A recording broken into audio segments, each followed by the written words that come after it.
3. Se você não fizer isso, você terá problemas.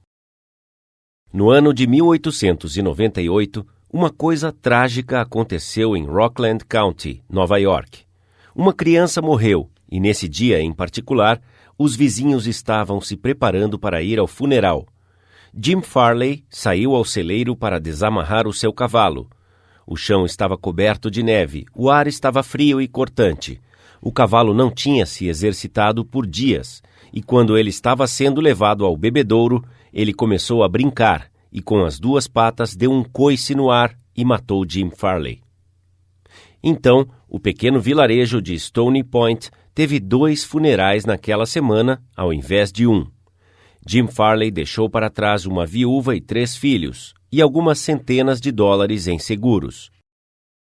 O seu filho mais velho, Jim, tinha 10 anos, e ele foi trabalhar numa olaria, levando areia e derramando-a em moldes, deixando os tijolos de lado para secarem ao sol. Esse menino, Jim, nunca teve a chance de ter uma boa educação, mas com a sua genialidade natural, ele tinha o dom de fazer as pessoas gostarem dele. Então, ele entrou para a política, e com o passar dos anos, ele desenvolveu uma habilidade excepcional de lembrar o nome das pessoas. Ele nunca viu o lado de dentro do ensino médio, mas antes de completar 46 anos de idade, 4 universidades haviam concedido a ele graus honorários, e ele havia se tornado presidente do Comitê Democrático Nacional e diretor-geral do Correio dos Estados Unidos. Certa vez, entrevistei Jim Farley e perguntei-lhe o segredo do seu sucesso. Ele disse, muito trabalho, e eu disse, não tem graça. Então, ele me perguntou o que eu achava que era o segredo do seu sucesso. Eu respondi, eu sei que você consegue chamar 1000 pessoas pelos seus primeiros nomes. Não, você está errado, ele disse. Eu consigo chamar 50.000 pessoas pelos seus primeiros nomes. Não se engane, essa habilidade ajudou o Sr. Farley a colocar Franklin D. Roosevelt na Casa Branca quando ele gerenciou a campanha de Roosevelt em 1932. Durante os anos em que Jim Farley viajou como vendedor de peças de gesso e nos anos em que trabalhou como funcionário público em Stony Point, ele inventou um sistema para lembrar-se dos nomes. No começo, era muito simples. Quando ele encontrava uma nova pessoa, ele descobria o seu nome completo e alguns fatos sobre a sua família, os seus negócios e as suas opiniões públicas.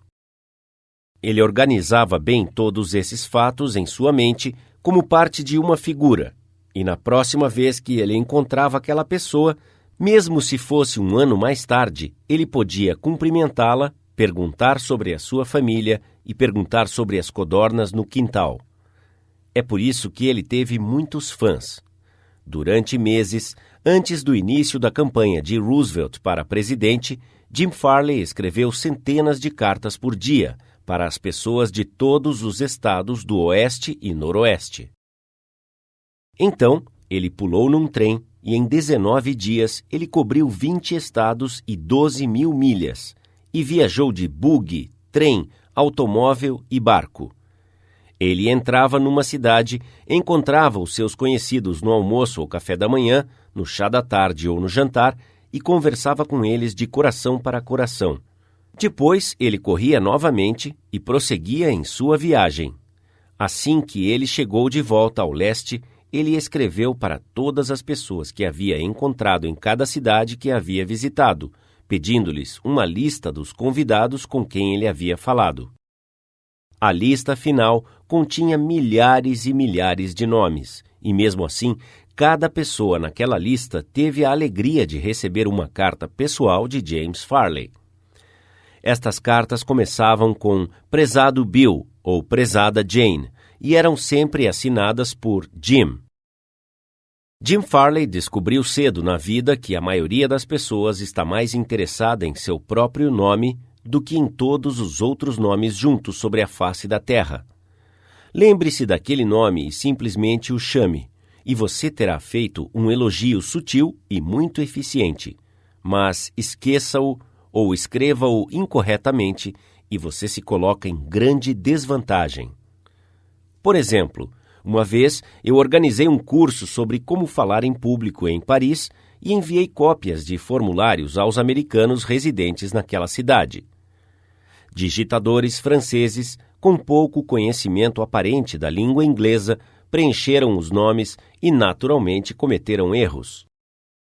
Um homem, o gerente de um grande banco americano em Paris, escreveu-me uma carta repreendendo-me fortemente porque o seu nome estava incorreto. Às vezes, é difícil lembrar um nome, especialmente se for difícil de pronunciar.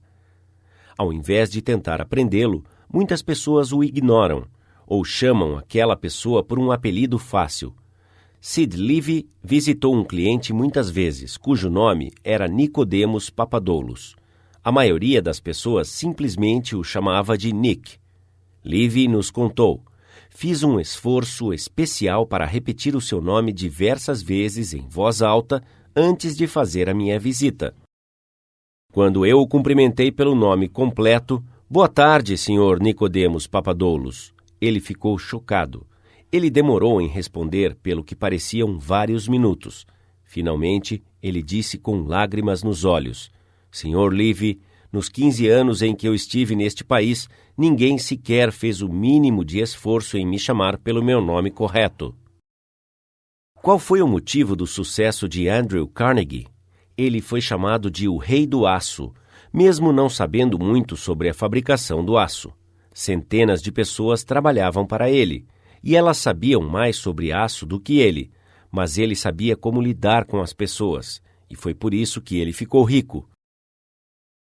Quando ainda novo, ele demonstrou que era organizado, um gênio em liderança.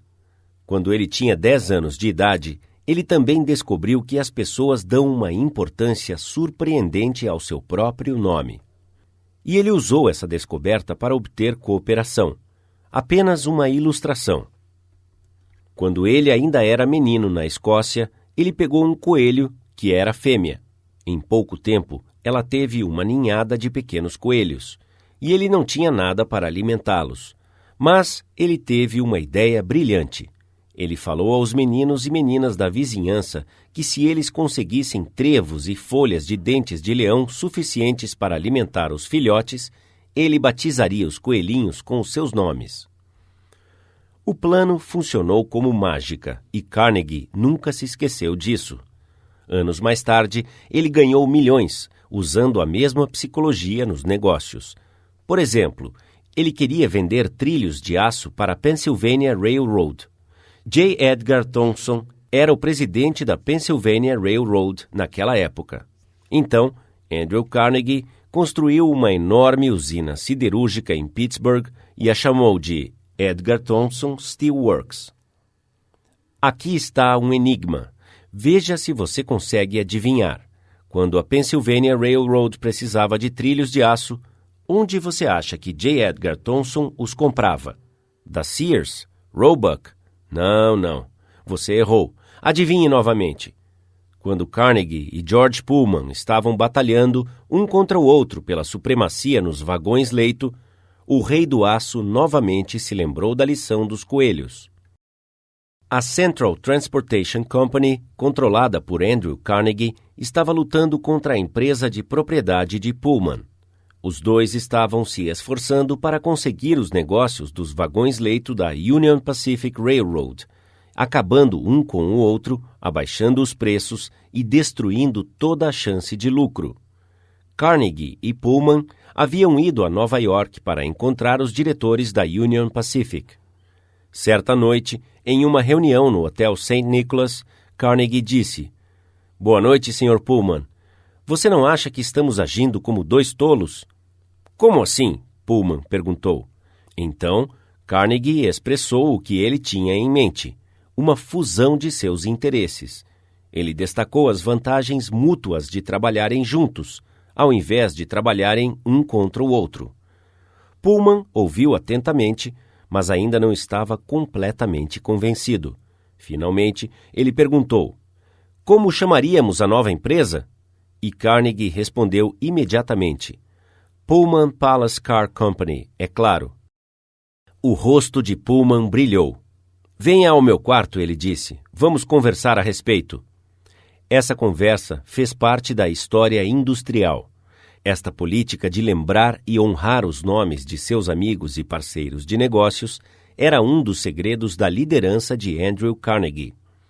Ele se orgulhava do fato de que podia chamar muitos dos trabalhadores da fábrica pelo seu primeiro nome e se vangloriava do fato de que, enquanto ele estava pessoalmente no comando, nenhuma greve perturbou a operação de suas usinas siderúrgicas. Benton Love, presidente da Texas Commerce Bancshares, acredita que quanto maior a empresa fica, mais fria ela se torna. Uma forma de aquecê-la, ele disse, é lembrar-nos dos nomes das pessoas. O executivo que me diz que não pode se lembrar de nomes está me dizendo ao mesmo tempo que não consegue se lembrar da parte mais importante de seu negócio e está operando em areia movediça. Karen Kirsch, de Rancho Palos Verdes, Califórnia, uma comissária da TWA, adotou a prática de aprender os nomes de muitos passageiros em sua cabine, tanto quanto possível, e usá-los enquanto os servia. Isso resultou em muitos elogios sobre o serviço, expressado diretamente a ela e à companhia aérea. Um passageiro escreveu: "Fazia algum tempo que eu não voava com a TWA, mas de agora em diante vou voar somente com a TWA. Sinto que a sua companhia aérea se tornou um tanto personalizada, e isso é importante para mim.